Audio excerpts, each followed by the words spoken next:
ہر آدمی چاہتا ہے کہ بیٹا جوان ہو، اس کی شادی ہو تو بہو ہمارے پاس ہی رہے، قریب ہی رہے. ایسا نہیں کہ بیٹے کی شادی کر کے وہ ان کو دوسرے شہر میں بھیج، مجبوراً بھیجا جاتا ہے. دنیا کے لیے قربانیاں کر رہے ہیں یہ لوگ ایسی، لیکن ہر آدمی کا یہ جی چاہتا ہے. لیکن شادی ہو گئی، یہ رہ رہے ہیں ملک شام میں، اور بیٹا ہے وہ لق و دق صحرا میں.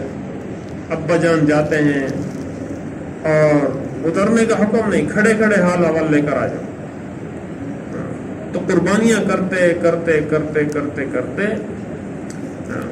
اخیر میں جا کے ان قربانیوں کا بدلہ اللہ سے کیا مانگا کہ اللہ ایک ایسی امت عطا فرما، اور اس امت میں ایسا، میری اولاد میں ایسا نبی بھیج دے جو نبی امت کو تیری آیات پڑھ پڑھ کر سنائے. ربنا وبعث فیہم رسولا من انفسہم یتلو علیہم آیاتک ویعلمہم الکتاب والحکمہ ویزکیہم، کہ ان کو تعلیم دے، ان کو تیری آیات پڑھ پڑھ کر سنائے، ان کا تزکیہ کرے. تو قربانیوں کے بعد اللہ سے یہ امت مانگی، اور اس امت کا نبی مانگا ابراہیم علیہ السلام.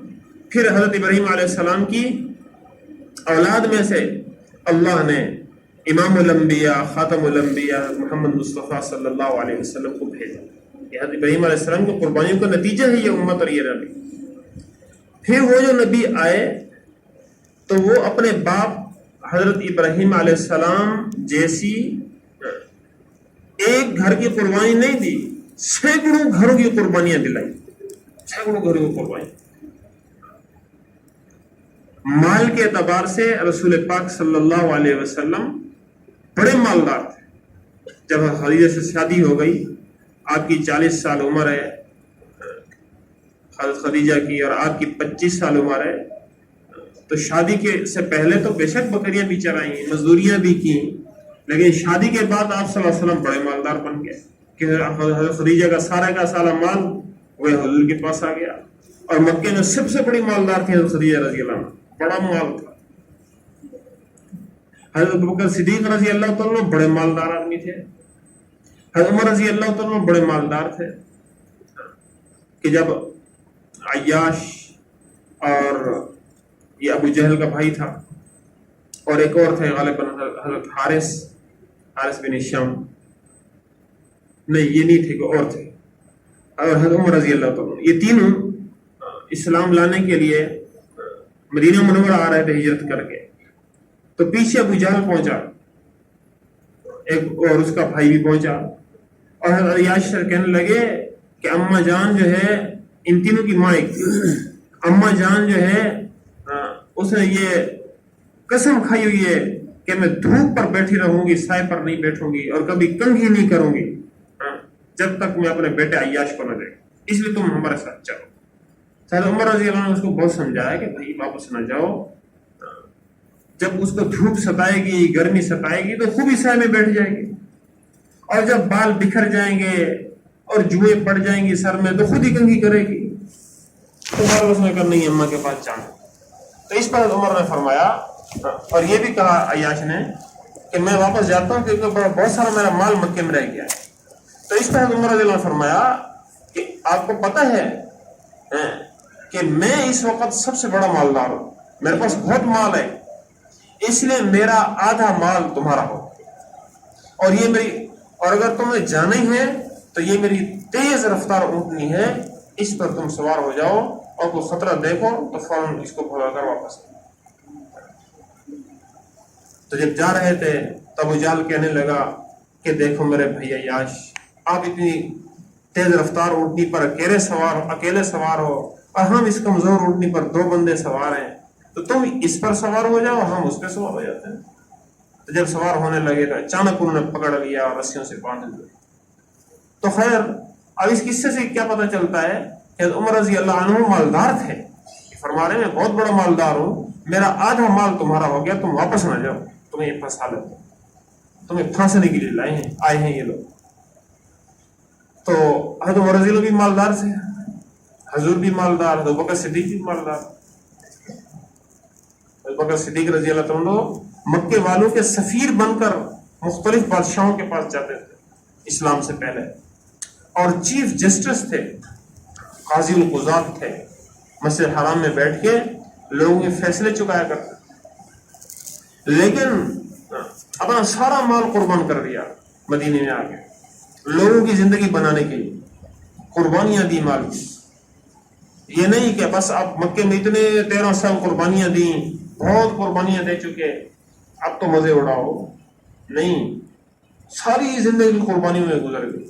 حضور اکرم صلی اللہ علیہ وسلم 13 سال مکے کے پوری قربانی کے ساتھ مخالفت ہو رہی ہے، مخالفت ہو رہی ہے۔ اب مدینے آئے تو مکے میں تو ایک مخالف تھے، ایک قسم کے مخالفین تھے، مشرکین۔ اب جو مدینے میں آئے تو 3 قسم کے یہاں مخالفین موجود، 3 قسم کے دشمن موجود ہیں، یہود بھی آپ کے دشمن، اور منافقین بھی آپ کے دشمن، اور مشرکین بھی آپ کے دشمن۔ یہاں تو اور مخالفین کھڑے ہو، آتے ہی یہود مخالفت پہ تل گئے، مختلف سازشوں کے ذریعے سے آپ کو قتل کرنے کی کوشش کرتے رہے، دھمکیاں دیتے رہے۔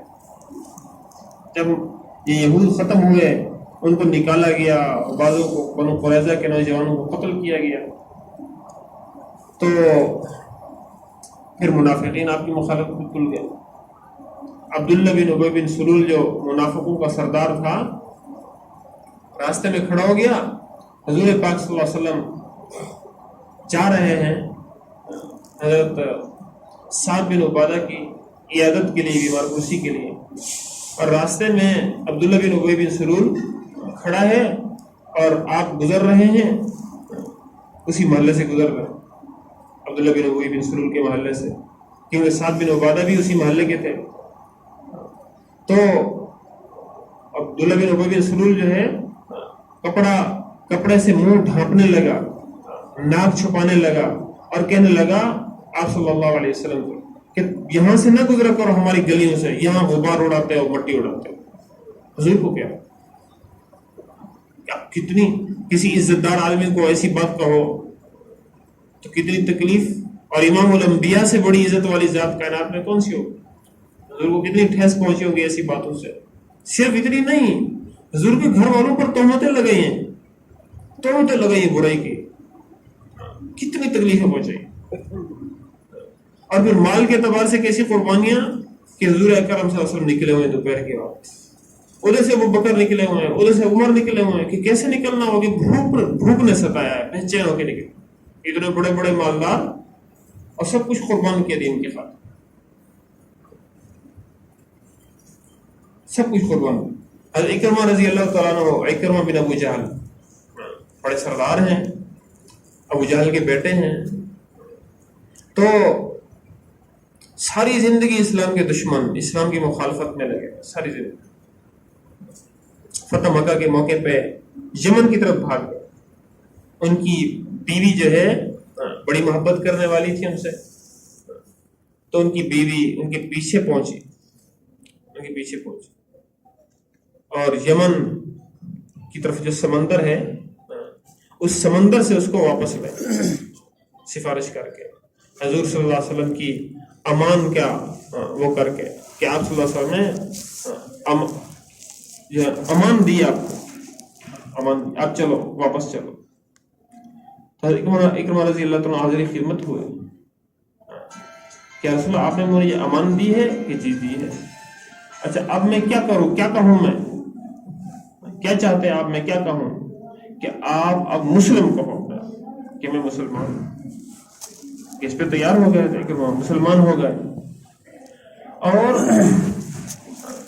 کہ مسلم کا کیا معنی کہ اپنی گردن، اسلام کا معنی گردن رکھنا، گردن نہادن، کہ اب اپنے آپ کو اسلام کے تابع کر دو، کہ اور کیا کہوں، کہ اپنے آپ کو مہاجر کہو، مہاجر ہجرت کرنے والا،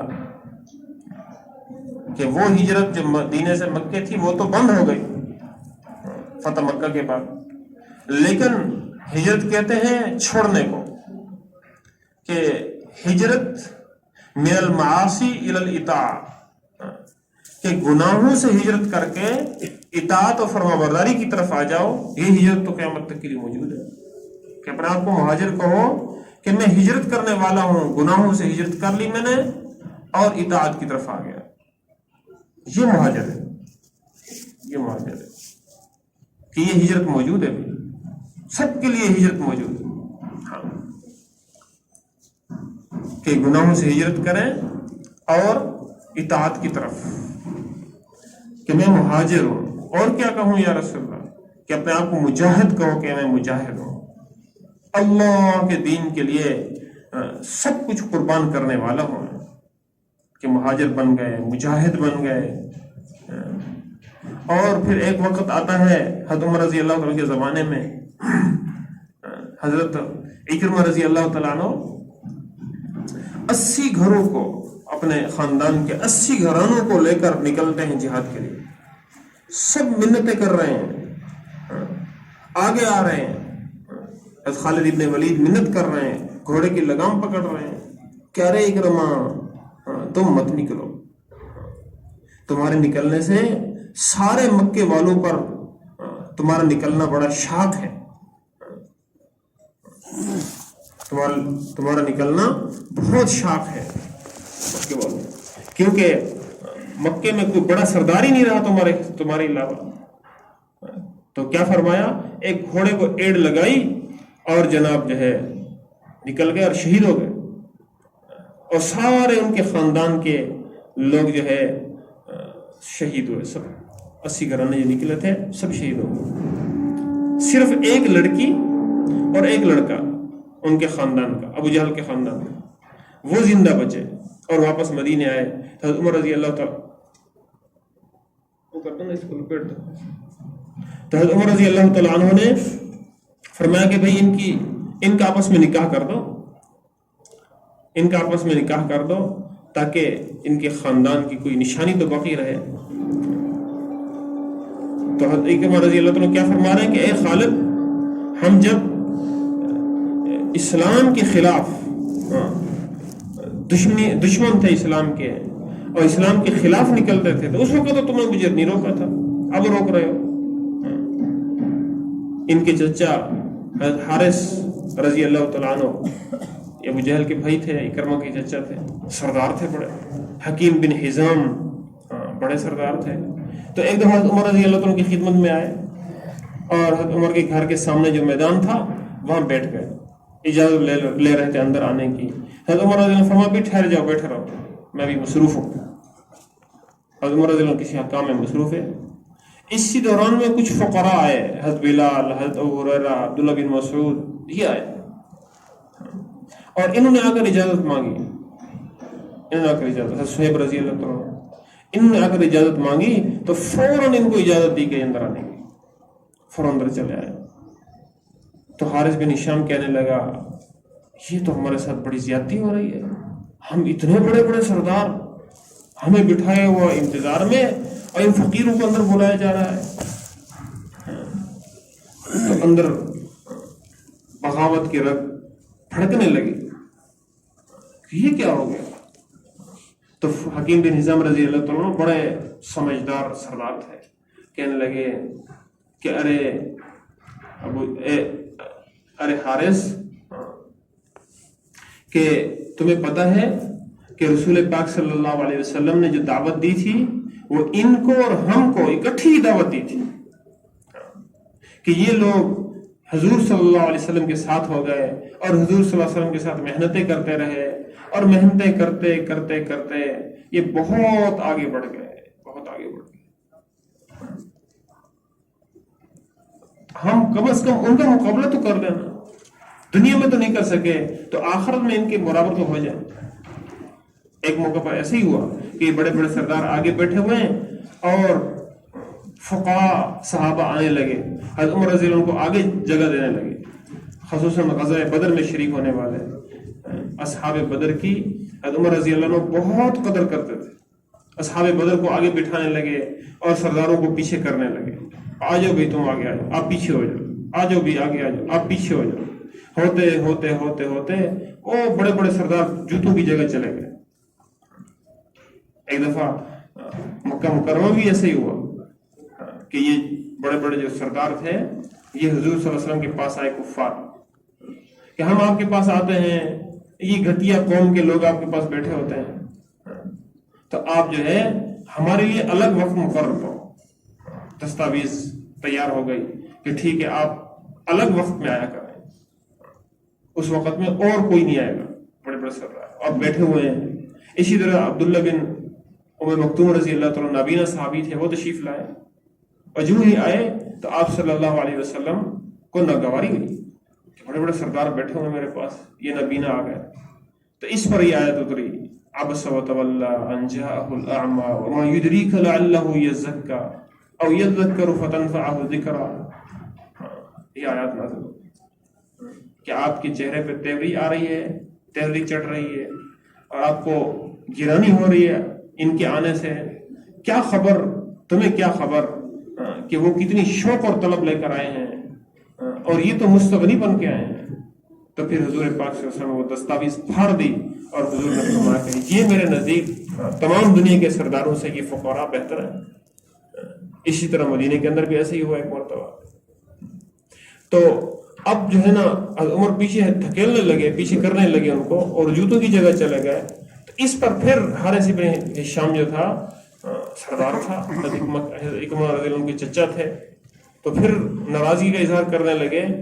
تو اس پر عمر رضی اللہ عنہ نے فرمایا کہ ارے حارث، یہ لوگ جو تمہارے، وہ کہنے لگے کہ ہم سرداروں کے اوپر غلاموں کو ترجیح دی جا رہی ہے، یہ تو غلام ہے جن کو آپ آگے بٹھا رہے ہیں، ہم سرداروں پر ان کو ترجیح دی جا رہی ہے۔ کہ ان غلاموں نے حضور کی غلامی کی اور یہ سردار بن گئے، اب تم دنیا میں تو ان کے برابر ہو نہیں سکتے، دنیا میں تو خدا نے انہی کو عزت دی ہے، اب کوشش یہ کرو کہ جس کام کے لیے انہوں نے پہل کی تھی اس کام پر تم مر مٹو۔ اب مر مٹو گے، تم اپنی جانیں گنوا دو گے، تو پھر جا کے آخرت میں کچھ ان کا مقابلہ کر سکو گے۔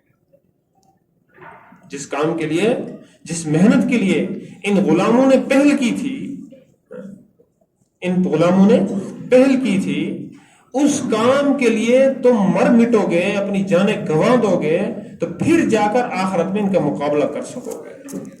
ہو سکتا ہے آخرت میں پھر ان کے درجے تمہیں مل جائیں، ورنہ آخرت میں بھی تم پیچھے رہو گے۔ اس پر ان کو ابھار ہوا، اور پھر یہ سارے کے سارے نکلے، حضرت حارث بھی نکلے اور حضرت اکرمہ بھی نکلے، اور جا کے شہید ہو گئے حضرت عمر کی اس بات پہ اور اس موقع پہ۔ تو میرے محترم بھائی عزیزو، قربانیاں ہیں، قربانیاں، جو قربانی میں آگے بڑھے گا وہ غلام ہوگا، وہ گھٹیا قوم کا ہوگا، گھٹیا قبیلے کا ہوگا، اللہ اس کو چمکائیں گے، آگے بڑھیں گے۔ امام زہری رحمۃ اللہ علیہ عبد الملک بن مروان جو خلیفہ تھا اس سے ملنے کے لیے گئے۔ عبد الملک بن امیہ کا خلیفہ تھا یزید کے بعد، تو مروان تھا، مروان کے بعد عبد الملک تھا۔ یہ عمر بن عبدالعزیز رحمۃ اللہ علیہ کے چچا بھی تھا اور سسر بھی تھا عبد الملک۔ تو عبد الملک بن مروان کے پاس گئے امام زہری رحمۃ اللہ علیہ، تو عبد الملک نے پوچھا کہاں سے آ رہے ہو؟ کہ مکہ سے آ رہا ہوں۔ مکہ مکرمہ کے بڑے مفتی کون ہیں؟ کہ عطا بن ابی رباح ہیں۔ کہ وہ عرب ہیں یا عجم ہیں؟ کہ جی عجمی ہیں، وہ عرب تو نہیں ہیں۔ کہا اچھا، اہل جزیرہ کے بڑے مفتی کون ہیں؟ کہ میمون بن مہران ہیں۔ کہ وہ عربی ہیں یا عجمی ہیں؟ کہ وہ بھی عجمی ہیں، عرب تو نہیں ہیں۔ اچھا، شام کے بڑے مفتی کون ہیں؟ جی مقبول شامی ہیں۔ وہ عربی ہیں یا عجمی ہیں؟ کہ وہ بھی عجمی ہیں۔ اور بصرہ کے بڑے مفتی کون ہیں؟ کہ یہ حسن بصری ہیں۔ کہ وہ عربی ہیں یا عجمی ہیں؟ کہ وہ بھی عجمی ہیں۔ اچھا، یمن کے بڑے مفتی کون ہیں؟ کہ امام عبدالرزاق ہیں۔ کہ وہ عربی ہیں یا عجمی؟ کہ وہ بھی عجمی ہیں۔ تو اس پر عبد الملک خلیفہ ایسا غصے میں آیا اور ایسی تیوری چڑھائی چہرے پہ کہ عبد الملک کو خطرہ ہو گیا، امام زہری کو خطرہ ہو گیا کہ شاید غصے میں میری گردن نہ اڑا دے۔ تو فوراً امام زہری کہنے لگا کہ جی وہ کوفہ کے جو بڑے مفتی ہیں نا ابراہیم نخعی، وہ عربی ہیں۔ تو اس پر عبد الملک عرب تھا خلیفہ، اس نے کہا تیرا ستیہ ناس ہو، وہی علاقہ تو برباد ہو جائے، کیا مصیبت پڑ گئی ہم عربوں کو کہ ہر جگہ اجمی ہی بڑے ہو گئے اور بڑے مفتی بن گئے اور یہ ممبروں پر کھڑے ہو کے خطبے دیں اور ہم عرب ہو کر نیچے بیٹھے رہیں، کیا مصیبت پڑ گئی ہم عربوں کو؟ تو اس پر امام زہری رحمۃ اللہ علیہ نے بڑا عجیب جواب دیا کہ یا امیر المومنین انما هو دین، اے امیر المومنین یہ اللہ کا دین ہے، من حفظہ سادہ ومن ضیعہ سقط، کہ جو اس کی حفاظت کے لیے کمر بستہ ہوگا، جو اس کی حفاظت کے لیے کھڑا ہوگا، اللہ اس کو سردار بنا دیں گے، اور جو اس کو ضائع کر دے گا اللہ اس کو گھٹیا بنا دیں گے اور ذلیل کر دیں گے، نیچے گرا دیں گے۔ ومن ضیعہ سقط، جو اس کو ضائع کر دے گا اللہ اس کو گرا دیں گے، چاہے وہ عرب ہوگا، چاہے وہ قریشی ہوگا، چاہے وہ ہاشمی ہوگا، چاہے وہ بڑھیا سے بڑھیا خاندان اور قوم قبیلے اور نسل کا ہوگا، دین کی حفاظت کو چھوڑ دے گا اللہ اس کو نیچے گرا دے گا۔ اور جو گھٹیا سے گھٹیا قبیلے کا آدمی ہوگا، دین کی حفاظت کرے گا، اللہ اس کو بڑھیا سے بڑھیا بنا دے گا، اللہ اس کو ترقی سے، اللہ اس کو آگے بڑھائیں گے۔ شیخ الحدیث مولانا عبداللہ صاحب رحمۃ اللہ علیہ، یہ وہاں کے شیخ الحدیث تھے، جامعہ رشیدیہ سہوال کے، اور ان کے والد مولانا فقیر اللہ خان صاحب رحمۃ اللہ علیہ، تو یہ تھے ذات کے موچی تھے، موچی جوتیاں گاڑنے والے۔ تو سید الطولہ شاہ صاحب بخاری رحمۃ اللہ علیہ کے بیٹے ان سے پڑھتے تھے، تو ان کے علم کی وجہ سے شاہ صاحب فرماتے تھے کہ میرے جیسا سید ان موچیوں کے پاؤں کی خاک کے برابر بھی نہیں، ان کے علم کی وجہ سے، کہ دین کی محنت کی، اللہ نے علم کی وجہ سے اتنا نوازا کہ دنیا ان کے قدموں کے نیچے آ رہی ہے، بڑے بڑے سردار آ رہے ہیں۔ تو میرے محترم بھائی عزیزو، اللہ جل جلالہ نے جو عزت رکھی ہے، وَلِلَّهِ الْعِزَّةُ وَلِرَسُولِهِ وَلِلْمُؤْمِنِينَ، کہ عزت تو اللہ کے ہاں سے آتی ہے، ایمان والوں کو اور نبی کے راستے سے آتی ہے اور ایمان والوں کو ملتی ہے۔ ایمان پر اللہ نے یہ وعدے فرمائے ہیں، ایمان پر یہ وعدے فرمائے اللہ نے کہ عزت بھی ملے گی، تمہیں روب بھی ملے گا، تمہیں دبدبہ بھی ملے گا، وَأَنْتُمُ الْأَعْلَوْنَ إِن كُنتُم مُؤْمِنِينَ، ساری دنیا میں سر بلندی تمہاری ہوگی، حکومت تمہیں ملے گی، عزت تمہیں ملے گی، روب و دبدبہ تمہارا ہوگا، سب کچھ تمہیں ملے گا بشرط کہ ایمان والے بن جاؤ۔ تو میرے محترم بھائی عزیزو، ایمان کے لیے قربانی شرط ہے، قربانی کے بغیر ایمان بنتا نہیں۔ جیسے ماشاءاللہ آپ حضرت اللہ کے راستے میں نکلے، قربانی کی، محنت کی، اور گھر والوں کو چھوڑا، چھوٹے چھوٹے معصوم بچوں کو چھوڑا، کاروباروں کو چھوڑا، اور اللہ کے راستے میں اس غرض سے نکلے کہ اللہ کا کلمہ دنیا میں بلند ہو جائے، اللہ کا دین دنیا میں بلند ہو جائے، اس کے لیے آپ نے قربانی کی، آپ نے محنت کی۔ لیکن میرے محترم بھائی عزیزو، اس کے لیے قربانی کرنا نہیں ہے، قربانی دینا نہیں ہے، بلکہ قربانی دیتے رہنا، یہ اثر ہے، تسلسل اس کے اندر ضروری ہے۔ ایسا نہیں کہ ایک چلہ لگا لیا قربانی کے ساتھ بس چھٹی، 4 مہینے لگا لیے پھر چھٹی، گھر جا کر چھٹی، نہیں، اصل قربانی کا دور تو آپ حضرت کا اب شروع ہو رہا ہے، کہ اب تو ساری چیز اس کو چھوڑ کے نکلے ہوئے تھے نا، گھر بار، بیوی بچے، دوست یار، سب چھوڑ کے نکلے ہوئے تھے، لیکن اب ساری چیزوں کے ہوتے ہوئے اب جو آپ لگیں گے کام کے اندر، مقام پر جا کر اب قربانی بنے گی، اب اصل قربانی بنے گی، اب قربانی کا پتہ چلے گا۔ ہاں، تو قربانی کے دن تو اب شروع ہو رہے ہیں، مقام پر جا کر، سہولیات میں پڑھ کر، بیوی بچوں میں رہ کر، کاروبار کے دھندوں میں رہ کر، پھر بھی اس کام کے لیے اپنا وقت نکالنا اور اس کام کو مقدم رکھنا، یہ بڑی قربانی ہے اور یہ اصل کام ہے۔ اس قربانی پر اللہ جل جلالہ امت کی ہدایت کے فیصلے فرمائیں گے، اس قربانی پر اللہ فیصلے فرمائیں گے اور ہماری قبولیت کے بھی فیصلے ہوں گے۔ ہمارے بزرگ فرماتے ہیں یہ جو ہمارے مقام پر جا کر 5 اعمال ہیں، اگر ان کو قربانی کے ساتھ، مجاہدے کے ساتھ، اصول کے ساتھ، آداب کے ساتھ کیا تو خدا کی قسم یہ ملکوں کی چابی ہے، ملکوں کی چابی۔ جو آدمی اہتمام کے ساتھ ان 5 اعمال کو کرتا ہے، اللہ جل جلالہ اس کے لیے ملکوں کے دروازے کھول دیتے ہیں، غریب ہوتے ہیں اور ملکوں میں پہنچ جاتے ہیں۔ کتنی کارگزاریاں ایسی ہیں، کتنے واقعات ایسے ہیں، آپ حضرات کے ساتھ بھی ہوئے ہوں گے، آپ نے دیکھے بھی ہوں گے اپنے ساتھی ایسے کہ کیسے کیسے غریب اور کیسی کیسی اللہ کی مددوں اور رزقوں کی وجہ سے ہم ملکوں میں پہنچ گئے. حالانکہ پیچھے بنیاد کیا تھی؟ وہ مسجد کے 5 اعمال تھے. مسجد کے 5 اعمال، مسجد کے 5 اعمال ہوں گے تو میرے محترم بھائی عزیزو پھر اس کی اپنی بھی قبولیت ہوگی اور اس کی وجہ سے اللہ لوگوں کو ہدایت دے گا اور لوگوں کو اللہ قبول فرمائے گا.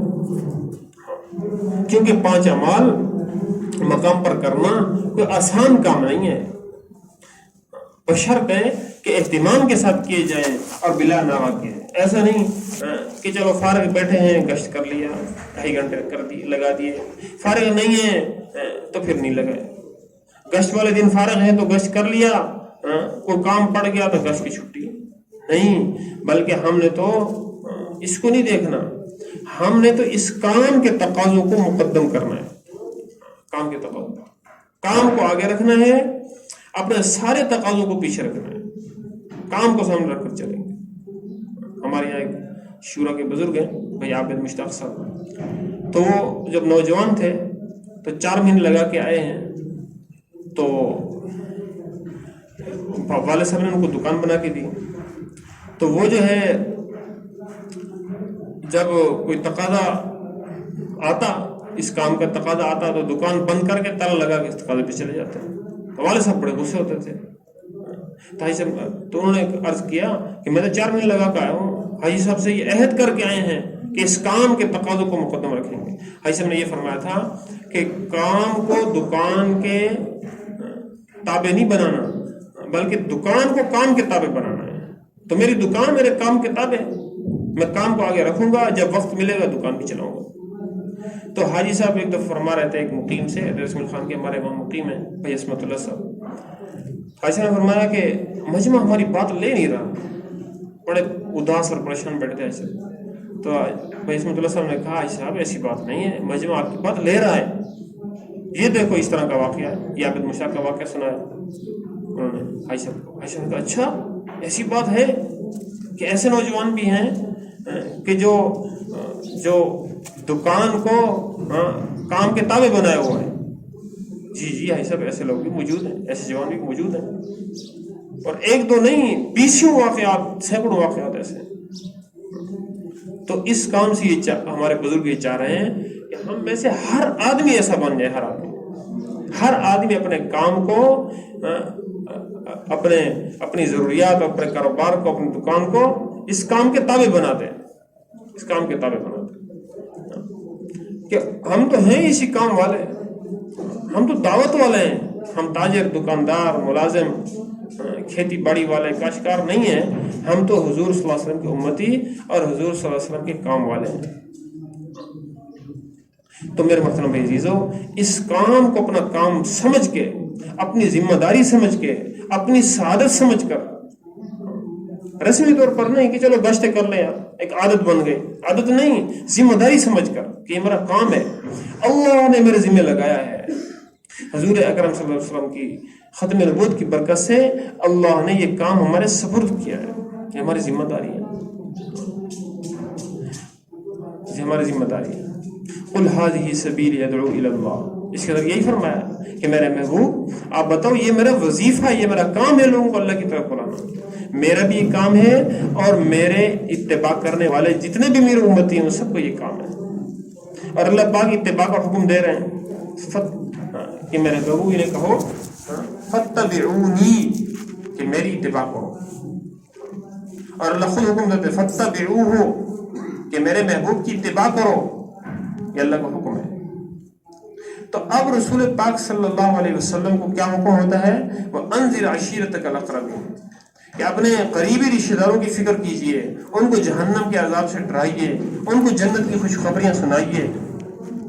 اور پھر اگلا قدم کیا ہے کہ جو ہے اے نبی جی آپ اپنی قوم کی فکر کیجئے، لِتُنذِرَ أُمَّ الْقُرَىٰ، اور پھر پوری بستی والوں کی فکر کیجئے، وَمَنْ حَوْلَهَا، اس کے دائیں بائیں والوں کی فکر کیجئے.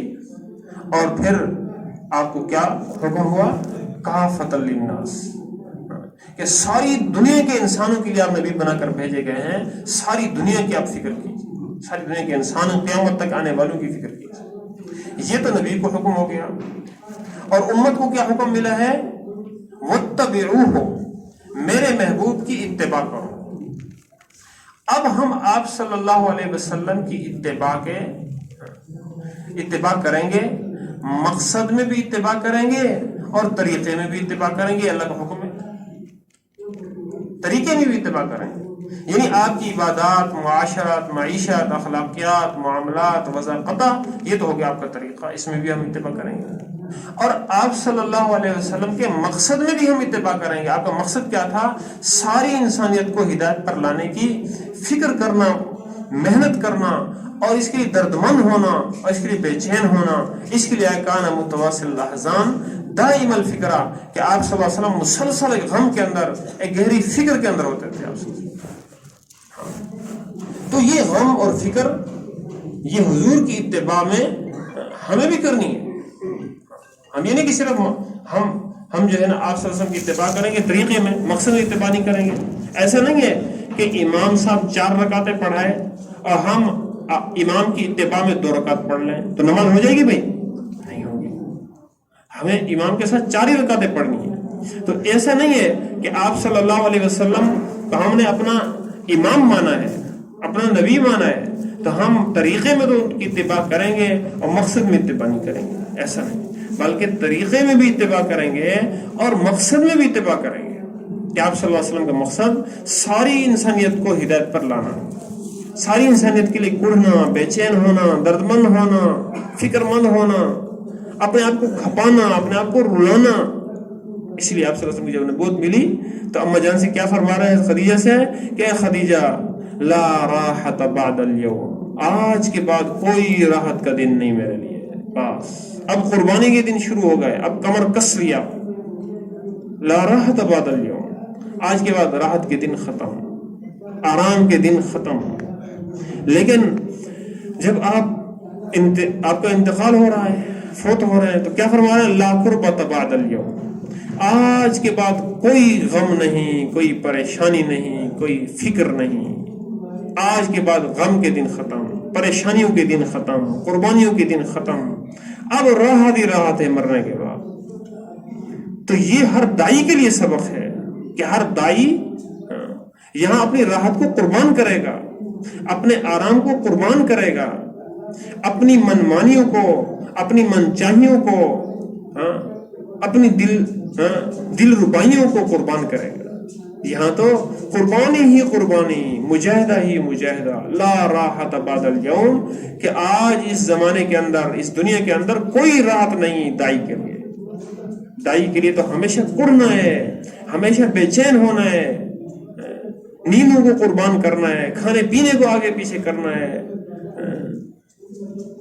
اس پر میرے محترم بھائی عزیزو امت کی اجتماعی زندگی بنے گی جب قربانیاں کریں گے، جب دائی کے دل میں بھی یہی ہوگا کہ جیسے اور مزے اڑا رہے ہیں میں بھی مزے اڑاؤں، جیسے اور اونچے اونچے محل بنا رہے ہیں میں بھی اونچے اونچے محل بناؤں، جیسے اور کروڑ کی گاڑیوں پہ پھر رہے ہوں میں بھی کروڑ روپے کی گاڑی پہ پھروں۔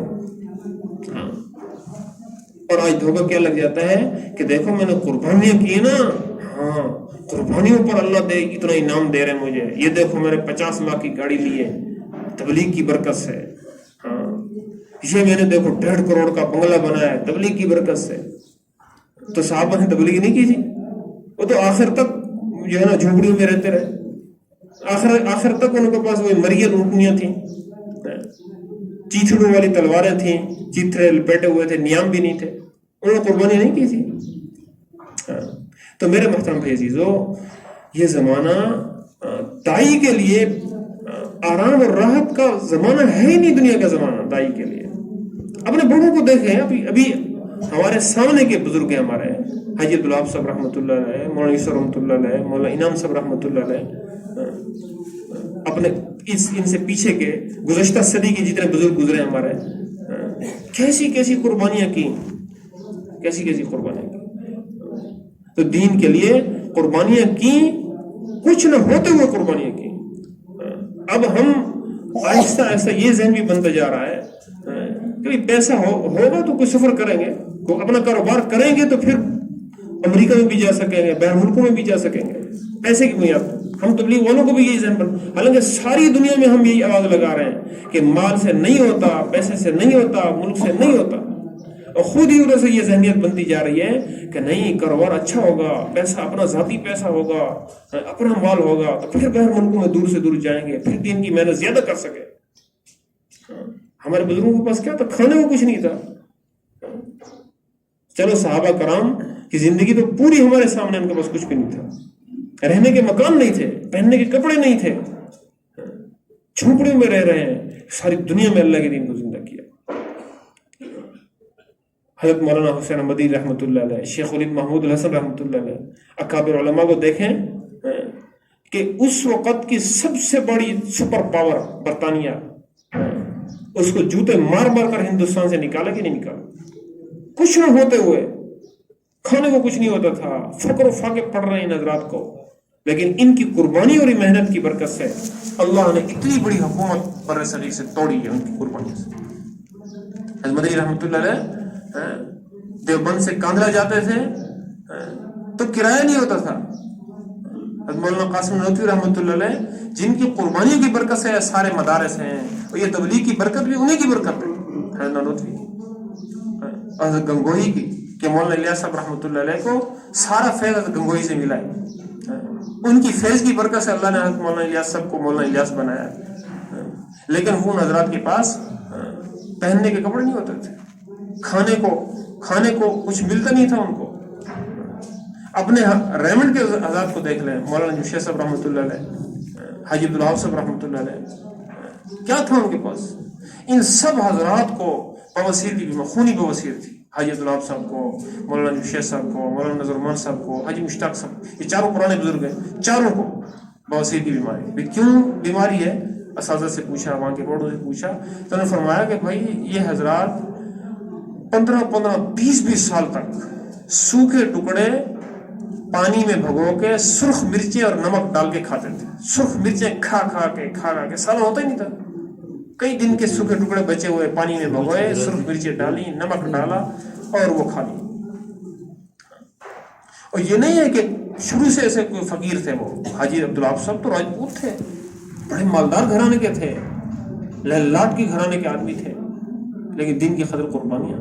مولانا الیاس صاحب رحمۃ اللہ علیہ اتنے بڑے رئیس تھے، بڑوں سے سنا ہے رحمت کے بزرگوں سے. اور مولانا عبید اللہ صاحب بلیاوی رحمۃ اللہ علیہ، آپ حضرات میں سے پرانوں نے ان کو دیکھا ہوگا، 1986 میں انتقال فرمایا.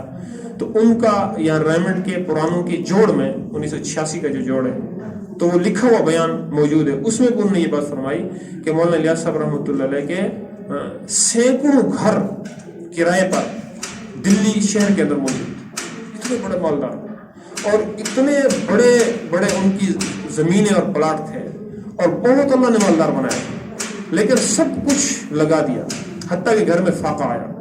حاجی صاحب نے سنایا، حاجی عبدالوہاب صاحب رحمۃ اللہ علیہ نے، کہ مولانا یوسف صاحب رحمۃ اللہ علیہ نے ہمیں سنایا تھا کہ میں چھوٹا بچہ تھا تو ہمارے گھر میں فاقہ آ گیا. یہ حضرت جی نے فرمایا تھا، مولانا یوسف رحمۃ اللہ علیہ، گھر میں فاقہ آ گیا اور فاقے کی وجہ سے 2 دن تک کھانے کو کچھ نہیں تھا تو میرا رنگ پیلا پڑ گیا. اب اتنا مالدار آدمی، ارب پتی، اور گھر میں فاقہ ہے، سب کچھ، یعنی اس طرف کمائی کی طرف دھیان ہی نہیں ہے. آج ہم رٹ لگا رہے ہیں نا ساری دنیا میں، بیوی بچوں کے لیے کماؤ، بیوی بچوں کے لیے کمانا بھی تو عبادت ہے. تو یہ مسئلہ صحابہ کو پتہ نہیں تھا، صحابہ بیوی بچوں کے حقوق کو نہیں جانتے تھے. حضرت علی رضی اللہ تعالیٰ گھر کے اندر فاقہ ہے، امام الانبیاء کی بیٹی فاقے کی وجہ سے دودھ خشک کے بچے رو رہے ہیں، کیونکہ عورت جب کچھ نہیں کھائے گی پیے گی تو دودھ خشک ہو جائے گا. اب یہ دودھ خشک ہوگا تو بچے کہاں سے پیئیں گے دودھ؟ حضرت علی رضی اللہ تعالیٰ جا رہے ہیں یہودی کے پاس اور یہودی سے کہہ رہے ہیں کہ مجھے کچھ جو ہے کمانے کے لیے کوئی مزدوری بتاؤ.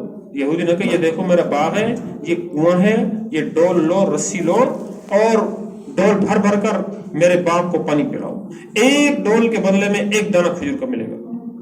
تو 17 ڈول پانی کے نکالے اور 17 کھجور کے دانے لیے اور چل دیے کہ اور نکالو نا، اور دانے کھجور کے ملے کہ نہیں، آج کے لیے ہمارا یہ کھانا کافی ہے، آج کے لیے کھانا کافی. تو خیر مولوی رحمۃ اللہ علیہ فرماتے ہیں کہ ہم رنگ پیلا پڑ کے بھوک کی وجہ سے، تو ہماری والدہ نے ہمیں پکڑ کر کمرے میں بند کر دیا، کمرے میں بند کر. اماں جان کیوں بند کر رہی ہو؟ کہ تم باہر نکلو گے نا تو تم تو چھوٹے بچے تمہارے رنگ پیلے پڑے ہوئے ہیں بھوک کی وجہ سے، تو تم کسی سے سوال تو نہیں کرو گے، وہ تو ہمیں یقین ہے، سوال تو نہیں کرو گے، لیکن کسی کو اندازہ نہ ہو جائے کہ ہمارے گھر میں بھوک ہے، کسی کو اندازہ نہ ہو جائے، اس لیے فقہ و فاقے کو چھپانے کے لیے ہمیں گھر میں بند کر دیا، قربانیاں کی،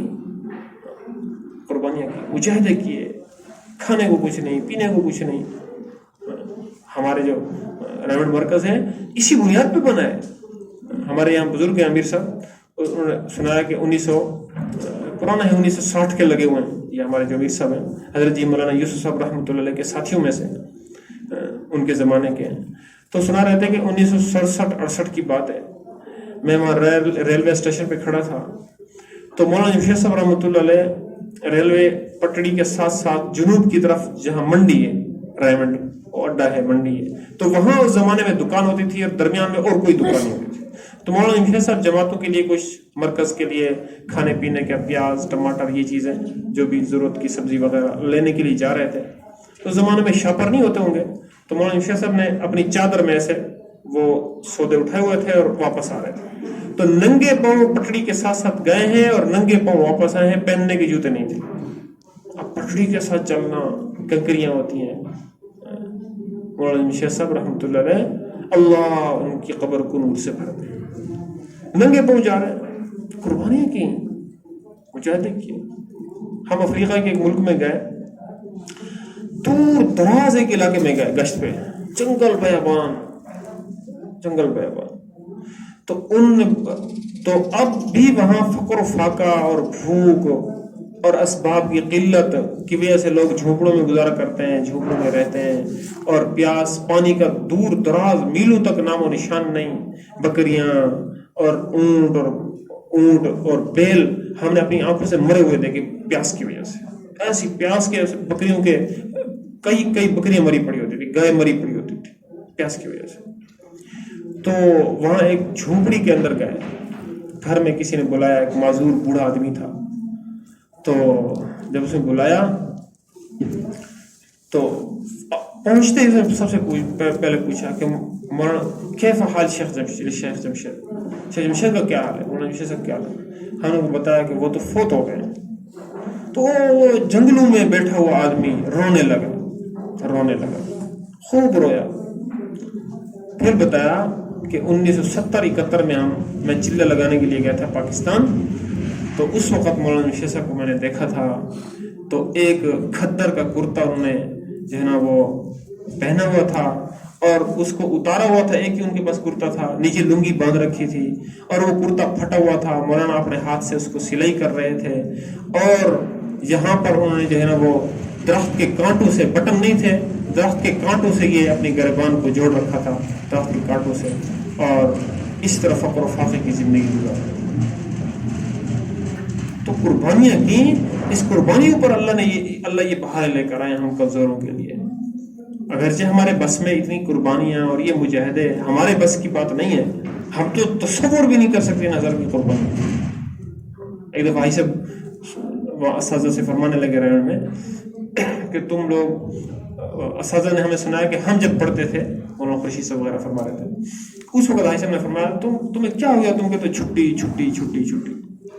کہتے ہیں کہ ہمارا یہ حال تھا جب شروع تبلیغ میں لگے مولانا یوسف کے زمانے میں، تو بھائی صاحب نے فرمایا میں تو راجپوت آدمی ہوں، میرے پاس میں تو ہمارے اندر تو بڑی، ہماری قوم میں تو بڑی اکڑ پھکڑ ہوتی ہے، بڑے اچھے کپڑے پہنتے ہیں، بڑے اکڑ کر رہتے ہیں ہم۔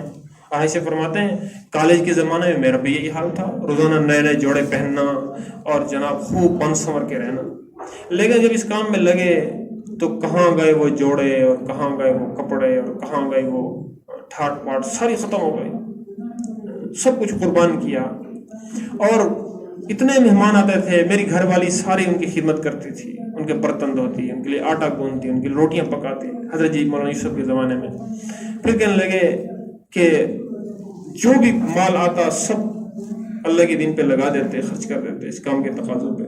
پھر یہ وقت آیا کہ جو ہے میرے پاس پہننے کا ایک جوڑا تھا، گھر والی کے پاس بھی ایک ہی جوڑا تھا، تو وہ ایک جوڑا دھو لیتی تھی، اسی کو دھو لیتی، پھر وہی گیلا پہن لیتی. اور میں بھی نظام الدین کی مسجد میں تالاب پہ رات کو جوڑا دھو لیتا تھا، لنگی باندھ لیتا تھا چادر، پھر وہ جوڑا نظام الدین کی مسجد میں، بنگلے والی مسجد میں پنکھے کے نیچے سکھا لیتا تھا، رات کو بیٹھا رہتا تھا، پھر وہ جوڑا پہن لیتا تھا. اور پھر صاحب کہتے ہیں کہ بیوی کا جو ایک جوڑا تھا وہ کئی جگہ سے پھٹ گیا، گھر کے اندر رہتی تھی بیچاری، تو مجھے بڑی شرم آنے لگی کہ عورت ذات ہے، کپڑے پھٹ گئے جسم سے، بہت شرم آنے لگی مجھے. تو میں نے مولانا سعید احمد خان صاحب سے عرض کیا کہ آپ حضرت جی سے کہو، مولانا یوسف سے، کہ عبدالوہاب کی بیوی کے پاس کپڑے نہیں ہیں. تو حضرت جی نے تیسرے دن مجھے بلایا، اندر کمرے میں لے گئے اور فرمایا یہاں بیٹھ جاؤ عبدالوہاب، اور دیکھو عورتوں کے کمرے میں نہیں ہے. میں نے کہا جی کوئی نہیں، اندر سے کنڈی لگا دو. میں نے اندر سے کنڈی لگا دی. حضرت جی نے مجھے بٹھایا اور فرمایا کہ عبدالوہاب تم انبیاء والا کام نہیں کر رہے؟ جی کر رہا ہوں. اور انبیاء تو اپنی حاجتوں اور اپنی حاجتیں اور ضرورتیں کسی کے اوپر ظاہر نہیں کرتے. جب تمہیں کپڑوں کی ضرورت پڑی، بیوی کے کپڑوں کی، تم نے مولانا سعید احمد خان صاحب سے کیوں کہا؟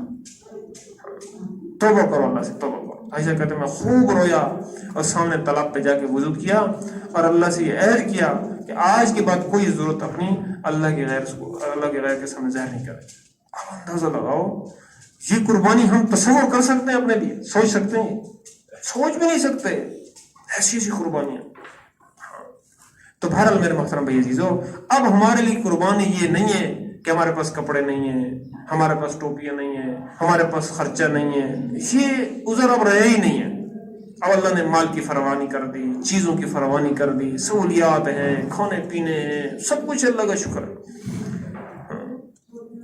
یہ جو فقر و فاقے کی ایک آواز لگ رہی ہے پورے ملک کے اندر، ایسی بات نہیں ہے، فقر و فاقہ نہیں ہے. اب غریب آدمی کے پاس بھی 2-3 جوڑے پہننے کے، غریب آدمی کے پاس بھی کھانے کو سب کچھ گھر کے اندر موجود ہے، پنکھے ہیں، بجلی ہے، سب کچھ ہے غریب کے گھروں میں بھی. مہنگائی ہے، مہنگائی ہے، مہنگائی ہے، ایک آواز لگ رہی ہے. مہنگائی ہے تو ہر آدمی اپنی آمدنی بھی تو دیکھے. کیا آمدنی اس کی وہی ہے جو پہلے تھی؟ آمدنی بھی تو ہر آدمی کی بڑھ رہی ہے. خیر بہرحال میرے محترم بھائی عزیزو، اب وہ قربانیاں جو بزرگوں نے دی ہیں، مجاہدے کھانے پینے کے، بھوک کے، پہننے کو کچھ نہیں ہے، اور جناب سردی میں رات گزار رہے ہیں، بستر نہیں ہے. اب تو غریب سے غریب آدمی چلے میں جائے تو خوب سلیپنگ بیگ، گرم بستر، ایسا ہے کہ نہیں بھائی؟ اچھا اگر پیسے نہیں بھی ہیں تو ہر جگہ اکرام ہی کرام ہے کھانے پینے کی.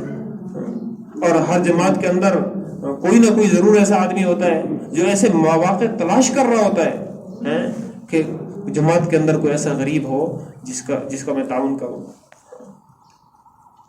مولانا احسان اللہ صاحب فرمانے لگے کہ اللہ کا شکر ہے، اب مال کی قربانی دینے والے بھی بہت ہیں، جان کی قربانی دینے والے بھی بہت ہیں، وقت کی قربانی دینے والے بھی بہت ہیں، لیکن فرمایا جذبات کی قربانی دینے والے نظر نہیں آتے.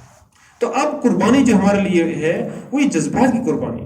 اب گھر میں رہتے ہوئے بہت سارے جذبات ہوں گے، لیکن ہم نے مقام پہ ان جذبات کو قربان کرنا ہے. اب یہ سب سے بڑی قربان ہے. اب جذبہ یہ ہے کہ اثر کے ظہر سے لے کر اثر تک، صبح سے لے کر اثر تک دکان پہ رہے، اب اثر کے بعد گھر میں گئے، چھوٹے چھوٹے بچے، ابو مجھے فلاں جگہ لے چلو، مجھے نانی کے گھر لے چلو، مجھے بازار لے چلو. اب بڑا جی للچا رہا ہے، بڑا دل چاہ رہا ہے کہ بچوں کو لے کے پارک لے چلیں، دریا پہ لے چلیں، فلاں جگہ لے چلیں، اور چھوٹے چھوٹے بچے. اب یہ جذبہ قربان کر رہا ہے، جی وہ چاہ رہا ہے، لیکن جذبہ قربان کر کے نہیں میں نے مسجد جانا ہے، میں نے اپنا اثر سے عشاء اس کام کو دینا ہے. اب یہ جذبے کی قربانی ہے، اس جذبے کی قربانی. اب جذبہ کیا ہے کہ ابھی سب بیان مجھے دے دیں، آج میں نئے نئے چلے لگا کے آیا ہوں، بڑی قربانی کر کے آیا ہوں، بڑی محنت کر کے آیا ہوں. امیر صاحب کہتے ہیں نہیں، فلاں صاحب بیان کر لیں، فلاں صاحب بیان کر لیں. اب یہ جذبے کی قربان ٹھیک ہے، جیسے امیر صاحب نے طے کر، یہ جذبہ تو ہونا ہی نہیں چاہیے. تو جذبہ ہی غلط جذبہ ہے، یہ تو ہونا ہی نہیں چاہیے. لیکن انسان ہے، دل میں بات آ جانا یہ کوئی عیب کی بات نہیں ہے. اگر دل میں یہ بات آ جائے بیان مجھے ملنا چاہیے، یہ کوئی عیب کی بات نہیں ہے. دل میں لانا اور پھر بیان نہ ملنے پر محسوس کرنا، یہ بڑی خطرے کی بات ہے. دل میں خالی بات آ رہی ہے شیطان کی طرف سے کہ بیان میرا ہونا چاہیے، اور پھر امیر صاحب نے کسی اور کو دے دیا اور یہ بتکلف شکر کر رہا ہے، شکر مجھے نہیں دیا، میرا جذبہ قربان ہو گیا، یہ تو اچھی بات ہے. تو خیر بہرحال میرے محترم بھائی عزیزو، اب اس وقت کی قربانی جذبات کی قربانی ہے، اور اس وقت کی قربانی نظام الاوقات بنانا سب سے بڑی قربانی ہے.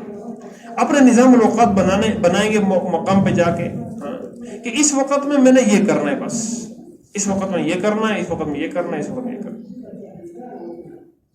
عصر سے عشاء میں نے صرف اللہ کو دینا ہے بس، اور کسی کام کو نہیں دینا. اس کام کے عصر سے عشاء جو اہتمام کے ساتھ عصر سے عشاء، یا اس کے علاوہ کوئی اور وقت ایسا دیکھ لیں جس میں 2.5 گھنٹے دینا آسان ہو. اگر مغرب سے لے کر مغرب کے بعد 2.5 گھنٹے پورے کر سکتا ہے، عشاء کے بعد کر سکتا ہے، صبح کر سکتا ہے، جس وقت لوگ بھی ملتے ہوں. اور یہ بھی شرط ہے، بزرگ فرماتے ہیں کہ اس کے ساتھ پوری جماعت ہو، اکیلا آدمی نہ ہو، اور ساتھ بھی ساتھ ہوں، 2 ساتھیوں 3 ساتھیوں، وہ 2.5 گھنٹے اکٹھے دیں. اور یہ 2.5 گھنٹے ذکر تلاوت اور دعا کے نہیں ہیں، بلکہ یہ 2.5 گھنٹے صرف اور صرف دعوت کے ہیں. اس کے اندر بیمار پرسی بھی شامل ہے، ساتھیوں کا حال حوال لینا بھی شامل ہے کہ فلاں ساتھی نماز پہ نہیں آ رہا، فلاں ساتھی بیمار ہے، پرسی کرنا. اور یہ سنت سے ثابت ہے مقامی کام.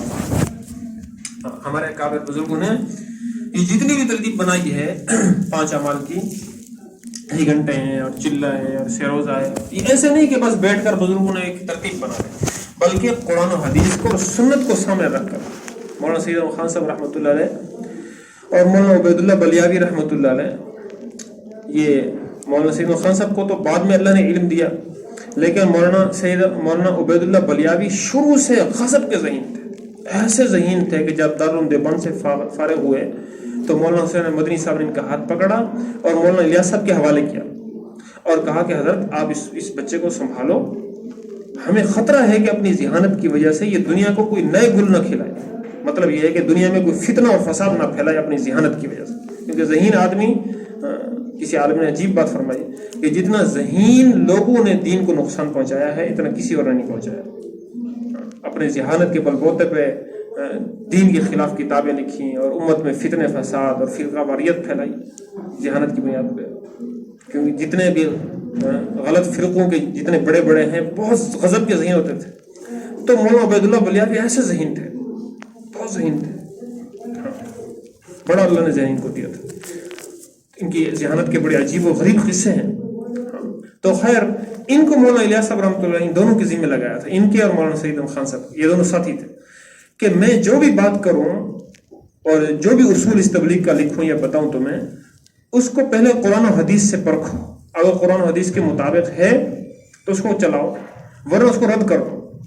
تو مولانا عبید اللہ صاحب فرماتے ہیں حضرت جو بھی بات فرماتے تھے اور جو بھی اس کام کا اصول فرماتے تھے ہمیں، تو کوئی ایک بات بھی حضرت کی ہم نے ایسی نہیں زبان سے سنی کہ جو قرآن و حدیث کے موافق نہ ہو، ہر بات قرآن و حدیث کے مطابق ہے.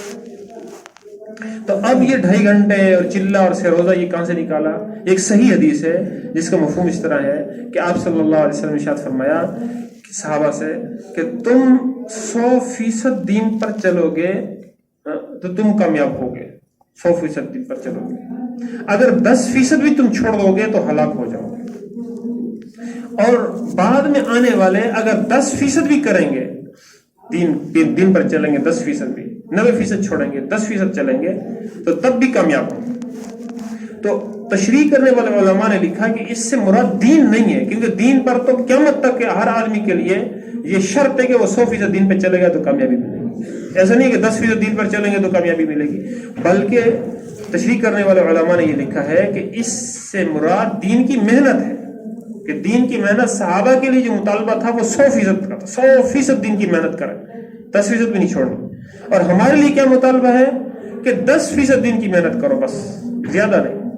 زیادہ کر سکتے ہو تو اچھی بات ہے، 10% بھی کرو گے تو کامیابی ملے گی. تو اب 10%، 10واں حصہ، اب مہینے کا 10واں حصہ کتنے دن بنتے ہیں بھائی؟ 3 دن بنتے ہیں. تو یہ 3 دن وہیں سے نکل آیا اس حدیث سے. اچھا، اور جو ہے نا 24 گھنٹے کا 10واں حصہ کتنے بنتے ہیں بھائی؟ 2.5 گھنٹے. 2 گھنٹے اور 24 منٹ بنتے ہیں، 2.5 گھنٹے پکڑ لو. اچھا، سال کا 10واں حصہ کتنے بنتے جی؟ 36 دن بنتے ہیں. 36 دن. لیکن چونکہ اور احادیث کے اندر اور بزرگوں کے تجربے کے اندر 40 دن کے بہت سارے فضائل آئے ہیں تو اس لیے 4 دن بڑھا کر چلہ کر دیا, ورنہ 36 دن بنتے ہیں. لیکن اس کا یہ مطلب نہیں کہ آپ 36 دن لگا کے چلے جاؤ. 36 دن 10واں حصہ بنتا ہے, میں نے 10واں حصہ لگانا. تو چلے کی پھر اور احادیث کے اندر اور بزرگوں کے تجربے کے اندر باتیں آئی ہیں چلے کی, تو اس لیے 4 دن بڑھا کر چلہ کر دیا. تو یہ 10واں حصہ وہاں سے نکلا. تو ہمارے اکابر نے جو کچھ بھی کیا ہے اب مقامی کام ہے. حضرت عمر رضی اللہ تعالیٰ عنہ عمل میں آتا ہے کہ سلمان کے گھر تشریف لے گئے, رات نماز میں نہیں آئے. اما جان نے کہا وہ رات کو تہجد پڑھتے رہے, ساری رات قیام کیا, جماعت رہ گئی ان کی. ایک نوجوان مسجد نبی آتا تھا نماز پڑھنے کے لیے, راستے میں ایک عورت اس کو چھیڑتی تھی. ایک دن اس کی طرف متوجہ ہوا اور چند قدم اٹھائے اور پھر دل میں ایمان تھا, چیخ ماری, بے ہوش ہو گئے, گر گیا اور فوت ہو گئے, جان نکل گئی کہ میں نے اللہ کی نافرمانی میں قدم اٹھائے. حضرت عمر رضی اللہ عنہ دیکھتے تھے, اتنے بڑے مجمع میں دیکھتے تھے کہ کون نہیں آ رہا. پھر اس کے بعد تشریف لے جاتے تھے حال حوال لینے کے لیے, کیوں نہیں آ رہا. حضرت عمر نے پوچھا اس کا, یار وہ نوجوان نہیں آ رہا, کیا بات ہے, کہاں ہے؟ حال حوال لینے چلے اس کو کہ جی وہ تو فوت ہو گیا. اچھا کیسے فوت ہوا؟ جی ایسے فوت ہوا. اس کی قبر پہ تشریف لے گئے حضرت عمر رضی اللہ عنہ. وَلِمَنْ خَافَ مَقَامَ رَبِّهِ جَنَّةً پڑھا. تو اب یہ تعزیت بھی اس کے اندر داخل ہو گئی.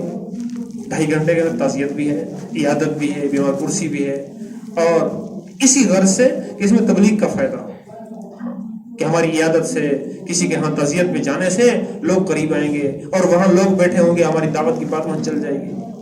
تو حضرت عمر رضی اللہ عنہ اس کی قبر پہ تشریف لے گئے اور یہ پڑھا وَلِمَنْ خَافَ مَقَامَ رَبِّهِ جَنَّتَانِ.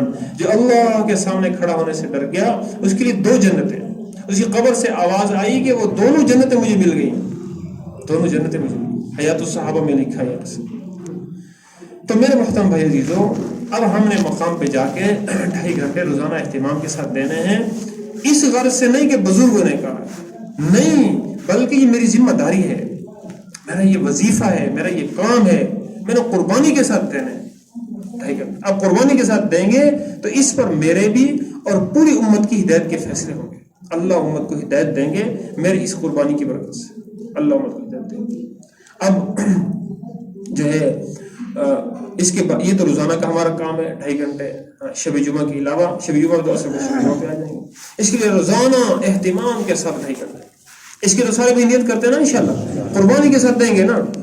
مولانا محمد احمد بہاولپوری صاحب رحمۃ اللہ علیہ شاہ فرماتے تھے کہ جب آدمی کوئی وقت طے کرتا ہے اللہ کے لیے کہ یہ وقت میں نے اللہ کو دینا ہے, پھر اس وقت میں اللہ کی رحمت خاصہ منتظر ہوتی ہے بندے کی, انتظار کرتی ہے کہ میرا اس وقت یہ بندہ میرا فلاں کام کرے گا اور یہ وقت مجھے دے گا.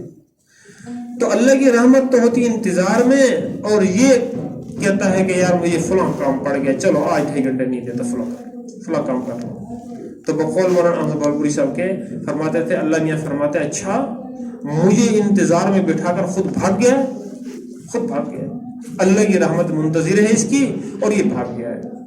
تو اللہ کی رحمت منتظر رہتی ہے سارے فضائل کو سامنے رکھ کر کہ میں جو ہے ایک آدمی کو دعوت دوں گا اور میری دعوت کی وجہ سے وہ ہدایت پر آ گیا, تو یہ میرے لیے سرخ اونٹوں سے بہتر ہے, دنیا کی ساری چیزوں سے میرے لیے بہتر ہے. میری دعوت سے یہ نماز پہ آ گیا, ذکر کرنے والا بن گیا, ایک اس نے روزہ رکھ لیا, یہ حج کرنے والا بن گیا, یہ اللہ کے راستے میں نکلنے والا بن گیا, میرے لیے آخرت کا ایک بہت بڑا سرمایہ جمع ہوگا. اور دعوت کے اندر لوگوں کو اللہ کی عظمت و بڑائی, اللہ سے ہونے کا یقین, اللہ کی مخلوق سے اللہ کے ارادے کے بغیر کچھ نہ ہونے کا یقین, اس چیز کی دعوت ہے. یہ دعوت دائیوں کے اندر کمزور ہوتی جا رہی ہے, دعوت دینے والوں, اور ادھر ادھر کی ہم باتیں کر لیتے ہیں, لیکن اللہ سے ہوتا ہے, اللہ کے غیر سے کچھ نہیں ہوتا. مال سے, ملک سے, حکومت سے, حکومت والوں سے, مال والوں سے, ملک والوں سے کچھ نہیں ہوتا, اللہ سے سب کچھ ہوتا ہے. اللہ کرتے ہیں اپنی قدرت سے کرتے ہیں, اور کرنے میں اللہ پاک کسی کے محتاج ہے. اور لوگوں کو اللہ کے احسانات بتائیں کہ دیکھو اللہ کے کتنے احسانات ہیں مرو پر, کہ اللہ نے آنکھیں دیں, کان دیے, زبان دی, دل و دماغ دیا, سوچ و فکر دی, ہاتھ پاؤں دیے. اللہ کی کتنی بڑی نعمتیں ہیں, کتنی بڑی نعمت اللہ, بے حد و حساب اللہ کے احسانات. تو یہ 2.5 گھنٹے کے اندر محنت کرنی ہے ہم نے. اور پھر روزانہ کی جو ہماری محنت ہے مشورہ ہے. اور مشورہ مختصر ہو، ہمارا لمبا چوڑا نہ ہو. 2-4 منٹ ترغیب دے دی جائے، اور اس 2-4 منٹ کی ترغیب کے اندر کیا ہو، اس کے اندر ایسا احساس ساتھیوں کو دلایا جائے 2-4 منٹ کی ترغیب میں کہ جس سے ہر آدمی یہ دل کے اندر احساس پیدا کر لے کہ ہاں یار، ساری انسانیت کو ہدایت پر لانا یہ میری ذمہ داری ہے، میرا کام ہے، میں نے کرنا ہے اس کو. جس کا وقت نہیں لگا وہ بھی سب کو مشورے میں بٹھائیں، مشورے میں سب کو، نئے سبھی کو بھی بٹھائیں، پرانوں کو بٹھائیں، جس کا وقت نہیں لگا اس کو بٹھائیں، سب کو بٹھائیں. اور سب سے یہ بات کریں، ذمہ داری کا احساس دلائیں سب کو. دیکھو ہم ذمہ دار ہیں، اللہ کا پورا دین پوری دنیا میں زندہ ہو جائے، اس کے لیے مجھے کیا کرنا ہے، آپ کو کیا کرنا ہے، ہمیں سوچنا چاہیے ہمیں کیا کرنا ہے. اور پھر میرے محترم بھائی عزیزو، اس کے ساتھ ساتھ جو ہے پھر جو ہے نا کل کی کارروائی سن لی جائے، اگلے تقاضے ان کو بتا دیے جائیں، مختصر مشورہ. اور پھر اس کے ساتھ ساتھ جو ہے روزانہ کی ہماری تعلیم ہے. یہ تو ہمارا 3 عمل روزانہ ہے. اس طرح گھر کے اندر بھی ہمارا مشورہ ہونا چاہیے. جو مسجد کے اندر تقاضے چل رہے ہیں وہ تقاضے گھر والوں کو بھی بتائے جائیں کہ دیکھو یہ تقاضا چل رہا ہے، آپ بتاؤ یہ تقاضے کیسے پورے ہو جائے. ایک دفعہ ہماری مستورات کی جماعت جا رہی تھی سروزے کی، یہاں